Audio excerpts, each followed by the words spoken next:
శుభోదయం పిల్లలు, ఎలా ఉన్నారు? అందరూ హోంవర్కులు రాసి పంపుతున్నారు కదా. చాలామంది హోంవర్కులు రాయటం లేదు. ప్రతి ఒక్కరూ హోంవర్కులు రాసి పంపించండి, సరేనా? ఇప్పుడు మనం 5th క్లాస్ తెలుగు టెక్స్ట్ బుక్లోని ఫస్ట్ లెసన్ అయినటువంటి మన జెండా గురించి నిన్న ఒక పద్యం వరకు చెప్పుకున్నాం కదా. గుర్తుందా మీ అందరికీ? లెసన్ పేరేంటి? మన జెండా. మన జెండాలో పాఠం యొక్క ముఖ్య ఉద్దేశం ఏమని చెప్పుకున్నాం? భారత స్వతంత్ర పోరాటంలో మన జెండా కలిగించిన చైతన్యం, ఉత్తేజం గురించి ఈ గేయంలో ఉన్నది. ఇంకేంటి, మన జెండా బ్రిటిష్ వారి గుండెల్లో గుబులు పుట్టించి హడలెత్తించిన విధం ఎటువంటిదో ఈ గేయం ద్వారా మనం తెలుసుకుంటాం అని చెప్పుకున్నాం. అయితే ఈ పాఠం ఏ ప్రక్రియలో ఉందంటే గేయ ప్రక్రియ. ఏ ప్రక్రియలో ఉంది? గేయ ప్రక్రియ. అంటే పాటల రూపంగా పాడుకునేది మన జెండా. అందులో ఫస్ట్ పద్యం నేను చెప్పాను ఏంటి?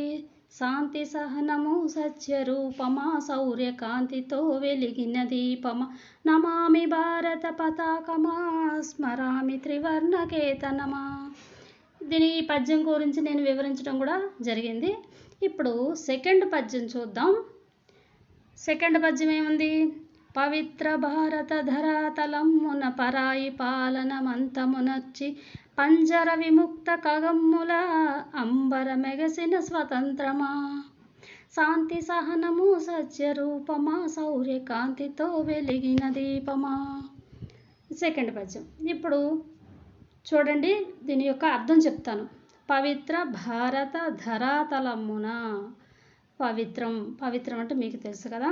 ఆ తర్వాత భారత ధరాతలమున. ధరాతలము అంటే అర్థం ఏంటంటే భూమి మీద. ధర అంటే భూమి. ఈ ధరాతలమున అంటే భూమి మీద. పరాయి పాలన.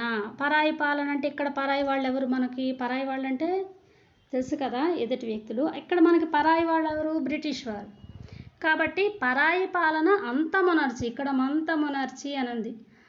అంటే మంత అంటే ఇక్కడ ఏంటంటే అంతం అనర్చడం అంటే ముగింపు పాడేసింది. దేనికి ముగింపు పాడింది? పరాయి పాలనకు ముగింపు పాడింది. ఎవరు? మన జెండా. ఇకపోతే పంజర విముక్త ఖగమ్ముల. పంజరం అంటే తెలుసు కదా, చిలుకలు ఉంచే గూడు. చిలుకని పెంచుకునే గూడుని పంజరం అంటారు. పంజరం అంటే ఒక విధంగా జైలు లాంటిదే కదా. ఆ చిలుకకి ఆ పంజరం జైలు లాంటిది. కాబట్టి దానికి అక్కడ చిలుకకి స్వేచ్ఛ స్వాతంత్రాలు ఉంటాయా? ఉండవు కదా. పంజరంలో బంధించి ఉంచడం వల్ల దానికి ఎటువంటి స్వేచ్ఛ స్వాతంత్రం ఏమీ ఉండదు అనమాట. కాబట్టి పంజర విముక్త ఖగముల. విముక్తి, ఇక్కడ విముక్త అని ఉంది కదా. విముక్త అంటే విముక్తి కలిగించడం, మోక్షం కలిగించడం. ఖగము, ఇక్కడ ఖగమ్ముల అని ఉంది. ఖగము అంటే పక్షి. అంటే చిలుక అనే పక్షికి ఏ విధంగా పంజరం నుంచి విముక్తి కలుగుద్దో ఆ విధంగా మన భారత జెండా ఏం చేసిందంటే పరాయి పాలనను పూర్తిగా అంతమొందించి స్వేచ్ఛ స్వాతంత్రాన్ని కలిగించింది. చిలుకకి ఏ విధంగా స్వేచ్ఛ స్వాతంత్రం వస్తుందో అదేవిధంగా జెండా మనకి పరాయి పాలన నుంచి విముక్తిని కలిగించింది. ఇంకేంటి? అంబరం ఎగసిన స్వతంత్రమా. ఇక్కడ అంబరము అంటే ఆకాశము. ఇక్కడ మెగసిన అంటే ఎగసిన అంటే ఎగిసి పడడం అంటే పైకి రివ్వున ఎగురుతుంది కదా జెండా. కాబట్టి అంబరం అంటే ఆకాశం, ఎగిసిన స్వతంత్రమా అంటే మనకి స్వాతంత్రం ఏ విధంగా అంటే స్వాతంత్రం మనకి ఏ విధంగా లభించిందంటే ఆకాశంకి అంటుకుంటున్నంత ఆనందాన్ని కలిగించింది అనమాట. ఆకాశం అంటే చాలా ఎత్తులో ఉంటుంది కదా, అది మనకు అందుద్దా? ఒకవేళ అది అందితే మనకి కలిగే ఆనందం ఏ విధంగా ఉంటుందో అంత ఆనందాన్ని మనకి ఈ జెండా మనకి కలిగించిందట. అదే ఈ పద్యం యొక్క భావం ఏంటంటే పవిత్ర భారత ధరాతలమున అంటే పవిత్రమైనటువంటి మన భారతదేశానికి ధరాతలం అంటే భూమి. పరాయి పాలన అంతమొనర్చి అంటే పరాయి వ్యక్తులైనటువంటి బ్రిటిష్ వారు మన దేశాన్ని పరిపాలించడం వల్ల వాళ్ళని తరిమి కొట్టి మనకి స్వాతంత్రాన్ని తెచ్చిందని. ఇంకా ఏ విధంగా స్వాతంత్రం ఇచ్చిందంటే పంజర విముక్త ఖగముల అంటే పక్షికి అంటే చిలుకకి ఏ విధంగా ఈ పంజరం నుంచి విముక్తి మోక్షం కలుగుద్దో ఆ విధంగా మనకి స్వాతంత్రాన్ని స్వేచ్ఛని ఇచ్చింది. కాబట్టి అప్పుడు మన యొక్క ఆనందం ఎలాగుందంటే అంబరం ఎగసం అంటే అంబరం అంటే ఆకాశాన్ని అంటుకున్నంత ఆనందాన్ని మనకి తెచ్చిందట ఈ జెండా. ఇది రెండో పద్యం యొక్క భావం. మరొక్కసారి చూడండి. పవిత్ర భారత ధరాతలమున పరాయి పాలన అంతమునర్చి పంజర విముక్త ఖగముల అంబరమెగసిన స్వతంత్రమా. ఇది సెకండ్ పద్యం యొక్క భావం. ఇక థర్డ్ పద్యం చూద్దాం. ఇదంతా గేయ ప్రక్రియలో ఉందనుకున్నాను కదా, మీరు కూడా పాటల రూపంగా పాడుకోండి, మంచిగా వస్తుంది. అన్ని ఈజీ పదాలతోనే ఈ పద్యం ఉంది చూడండి. స్వేచ్ఛ సాధన సమరంలో ముందు నడిపిన ప్రతాపమా, స్వాతంత్రం మా జన్మ హక్కని గర్జించిన పర్జన్యరావమా. మూడో పద్యం ఏంటి? స్వేచ్ఛ సాధన సమరంలో ముందు నడిపిన ప్రతాపమా, స్వాతంత్రం మా జన్మ హక్కని గర్జించిన పర్జన్యరావమా. ఇది మూడో పద్యం. ఇప్పుడు దీని యొక్క భావం చూద్దాం. స్వేచ్ఛ అంటే మీకు అందరికీ తెలుసు, స్వేచ్ఛ అంటే ఇంచుమించు ఫ్రీడమ్ కదా. సాధన సమరంలో, సమరం అంటే యుద్ధం, సమరం అంటే యుద్ధం, పోరాటం, ఈ విధమైన అర్థాలు వస్తాయి. సాధన అంటే ప్రాక్టీస్ చేయడం. సాధన అంటే ఏంటి? ప్రాక్టీస్. ఏ విధమైన ప్రాక్టీస్ అంటే స్వేచ్ఛ అనే ఒక ఆయుధాన్ని మనకి ఇచ్చిందనమాట. స్వేచ్ఛ అనే ఆయుధంతో మనం సమరం అంటే యుద్ధంలో పోరాటం చేసాం. అంటే ఏ విధంగా? ఇప్పుడు ఏదైనా యుద్ధం జరిగితే ఏదో ఒక ఆయుధాలు ఉంటాయి కదా, ఏదో ఒక ఆయుధం పట్టుకుని కదా యుద్ధం చేస్తాం. ఒక వ్యక్తిని కాల్చి చంపాలంటే మన చేతిలో రివాల్వర్ ఉండాలి, ఏదో పొడిచి చంపాలంటే చాకు ఉండాలి, ఈ కత్తి, ఈ విధంగా ఏదో ఒక ఆయుధం అనేది ఉంటుంది కదా పోరాటం చేసేటప్పుడు. అలాగే మనకి పూర్వకాలంలో యుద్ధాలు జరిగేటప్పుడు విల్లు, బాణం, గద ఇవన్నీ ఉంటాయి కదా, వీటితో యుద్ధాలు చేసేవారు. ఇప్పుడేంటి? రివాల్వర్లు, ఇంకా అణుబాంబులు ఇవన్నీ వస్తున్నాయి. అంటే ఇవన్నీ ఏంటి? ఆయుధాలు అనమాట. ఆ విధంగా మనకి ఏ విధమైనటువంటి ఆయుధంతో పోరాటం జరిగిందంటే శాంతి పోరాటం జరిగింది. అంటే యుద్ధంలో బ్రిటిష్ వాళ్ళు మన పైన ఏవో దాడులు జరిపి మనల్ని హింసించారు తప్ప మనం మాత్రం వాళ్ళకి ఏ విధమైనటువంటి హానిని కలిగించలేదు. కాబట్టి మనకి స్వేచ్ఛ స్వాతంత్రాలు ఏ విధంగా లభించాయంటే అహింసాయుతంగా, హింస లేకుండా ఉంది. అంటే హింస లేదు, బ్రిటిష్ వాళ్ళు మనకి హాని కలిగించారు తప్ప మనము ఏ విధమైనటువంటి ఆయుధాలని ఉపయోగించకుండా అహింస ద్వారా, అంటే మహాత్మా గాంధీ అహింస ద్వారా మనకి స్వేచ్ఛ స్వాతంత్రాన్ని సంపాదించారు, మనకి స్వాతంత్రం తెచ్చారు. మనకందరికీ తెలిసింది గాంధీ మహాత్ముని ఒక సందర్భంలో ఒక చెంప, బ్రిటిష్ వ్యక్తి గాంధీ మహాత్మునికి ఒక చెంప మీద కొడితే ఇంకొక చెంప కూడా కొట్టండి అని ఇంకో చెంపని చూపించారు. అప్పుడు ఏం చేస్తారు బ్రిటిష్ వాళ్ళు? ఇంక కొడతారా? కొట్టారు కదా. అయ్యో ఎంత మంచి వ్యక్తులకు మనం ఎందుకు హాని కలిగించడం అనేది జరుగుతుంది. అంటే ఇక్కడ యుద్ధానికి అనేది తావుండదు, యుద్ధం కానీ గొడవ కానీ ఏం జరగడానికి తావుండదు. కాబట్టి మనకి ఈ విధంగా అహింసా మార్గంలో స్వాతంత్రం అనేది వచ్చింది. దీనికి అంతటికీ కారకులు ఎవరంటే మహాత్మా గాంధీ. కాబట్టి మనకి ఈ పద్యంలో మనం ఏం నేర్చుకున్నామంటే స్వేచ్ఛా సాధన సమరంలో, సాధన అంటే ప్రాక్టీస్ అని చెప్పాను కదా, సమరం అంటే యుద్ధం, గుర్తుపెట్టుకోండి. ముందు నడిపిన ప్రతాపమా, ఏంటట? ఈ జెండా మనకి ముందుండి నడిపించిందంట. ఏ విధంగా అంటే ప్రతాపము అంటే శౌర్యము, పరాక్రమం అంటే హీరోయిజం అన్నమాట. ఆ తర్వాత స్వాతంత్రం మా జన్మ హక్కని గర్జించిన పర్జన్యరావమా, అంటే స్వాతంత్రం అనేది మా జన్మ హక్కు.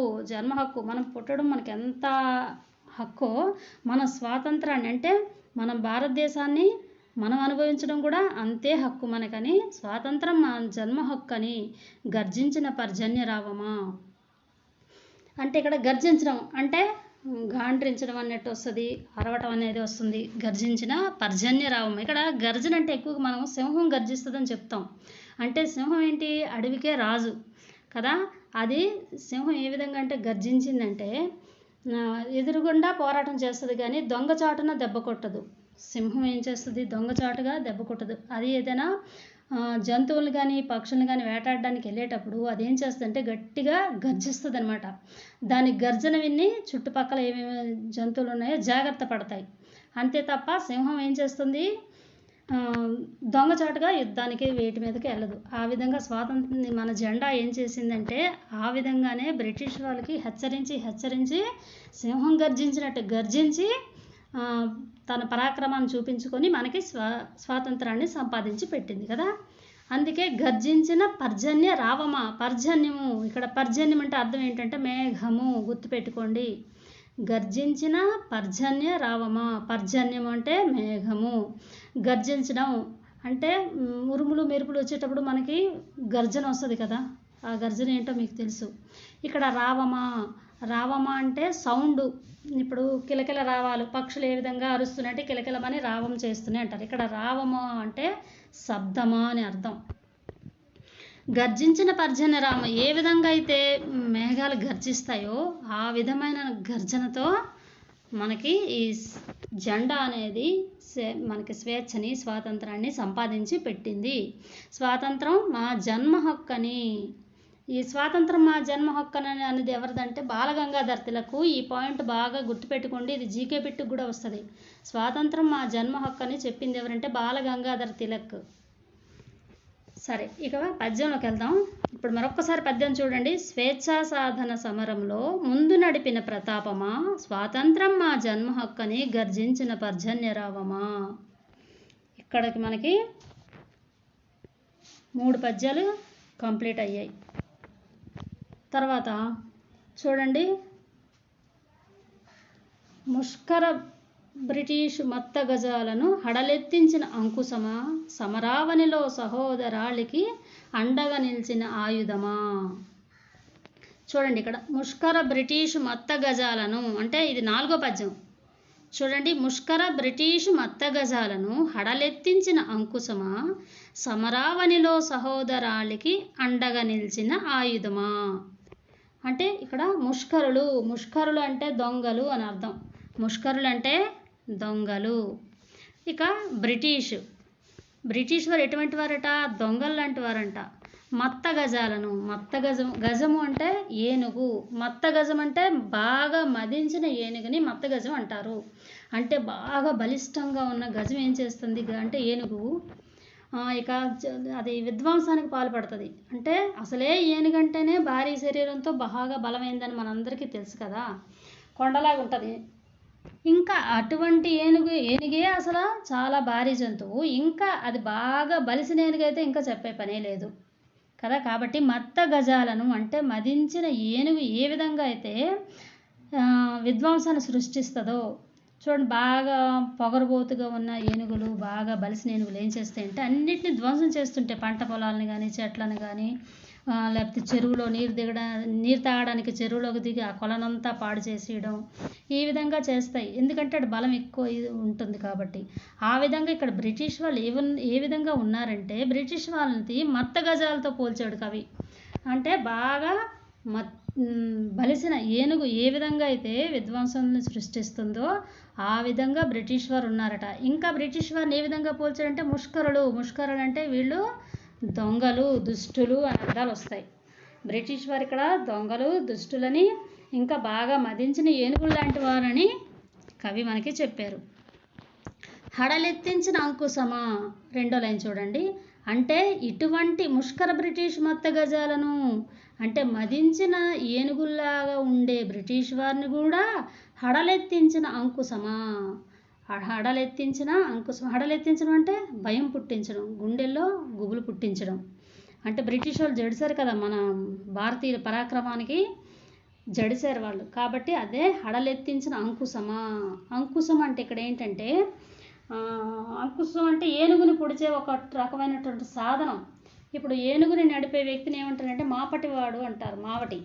ఈ మావటివాడు ఏం చేస్తాడంటే, ఈతగాడు చిన్నగా ఉంటాడు, ఏనుగు అంత పెద్ద శరీరంతో ఉంటుంది, జడుస్తుందా, జడవదు కదా. అప్పుడు మావటివాడు ఏం చేస్తాడంటే, ఏనుగుని నడిపే వ్యక్తి ఒక ఆయుధం ఉంటుంది. ఆ ఆయుధంతో దానికి ఏనుగు మూపురం అంటే మెడపైన చూకుని కొద్దిగా ఎత్తులో మెడపైన ఆ ఆయుధంతో కొడతాడు. ఆ ఆయుధాన్ని అంకుశమా అంటారు. అక్కడ ఏనుగు ఎంత బలిష్టమైంది అయినా కానీ దాని మెడపైన భాగం చాలా స్మూత్గా ఉంటుందట. అక్కడ చిన్న దెబ్బ తగిలినది సహించలేదట, బాధతో విలవిల్లాడిపోద్ది. కాబట్టి మావటివాడు ఏం చేస్తాడంటే తన వీక్నెస్ని కనుబెట్టి ఆ అంకుశంతో పొడుస్తాడు. ఏనుగు మాట వినకపోతే అంకుశంతో మెడ మీద పొడిచేసరికి అంత బలమైన ఏనుగు కూడా మావటివాడికి చేతికి చిక్కి అతడు ఏం చెప్పినా అది చేస్తుంది అనమాట. ఆ విధంగా మత్తగజాల్లాగా ఉండే ఈ బ్రిటిష్ వారు కూడా ఏం చేశారంటే ఈ అంకుశం అంటే మనకి ఇక్కడ అంకుశం ఏది, జెండా.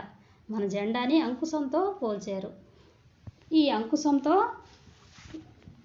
ఈ మత్తగజాల లాంటి బ్రిటిష్ వాళ్ళని అంకుశంతో పొడిచి సాధించుకున్నారని. సమరావనిలో సహోదరాలికి, సమరావనిలో, ఇక్కడ సమరావని అంటే పోరాటము, యుద్ధము. సహోదరాలికి అంటే సహాయం చేసుకొని ఒకరికొకరు సోదరులాగా తోడ్పడి ఈ యుద్ధానికి వీళ్ళందరూ ముందుకు నడిచారట. అండగా నిలిచిన ఆయుధమా.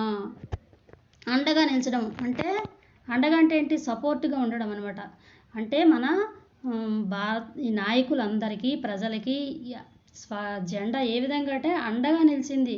అంటే నేను మీకున్నాను అని ధైర్యం, భరోసానిచ్చి ఒక ఆయుధంలాగా వీళ్ళ చేతిలో ఉండి వీళ్ళందరికీ ముందుండి నడిపించింది. ఏదది? జెండా. ఈ జెండాకి ఇంతటి కీర్తి ప్రతిష్టలు ఉన్నాయి కాబట్టి మనం ఈ జెండా కోసం చెప్పుకున్నాం. ఇప్పుడు దీని భావం ఏంటి? ముష్కర బ్రిటిష్ మత్తగజాలను హడలెత్తించిన అంకుశమా, సమరావనిలో సహోదరాలికి అండగా నిలిచిన ఆయుధమా. ఈ స్వాతంత్రం కోసం ముందుకు నడిచిన వీరులందరికీ కూడా ఏం చేసిందంట? ఈ జెండా అంకుశంలాగా, ఆయుధంలాగా ఉండి నడిపించి వారికి ఒక భరోసాని కల్పించి ధైర్యాన్ని ఇచ్చింది. ధైర్యాన్ని ఇచ్చి ముందుకు నడిచి మనకి స్వాతంత్రం వచ్చేలా జెండా సహాయం చేసింది. ఈ విధంగా మనకి ఈ జెండా లెసను, మన జెండా లెసను పూర్తయింది. అయితే దీన్ని రచించిన కవి పేరు మనకి చాలా ఇంపార్టెంట్. ఎవరు? శేషం లక్ష్మీనారాయణాచార్య. ఈ కవి పేరేంటి? శేషం లక్ష్మీనారాయణాచార్య. గుర్తుపెట్టుకోండి ఈ పేరుని. సరేనా పిల్లలు? ఇప్పుడు హోంవర్క్ చూద్దాం. హోంవర్క్ నేను చెప్తాను, రాసి పంపుతున్నా. మీరు కూడా ఆ హోంవర్క్ని అందరూ రాసి పంపించండి. సరేనా? అందరూ ఇంటి వద్దనే ఉండి ఆరోగ్యంగా ఉండండి. Okay, bye.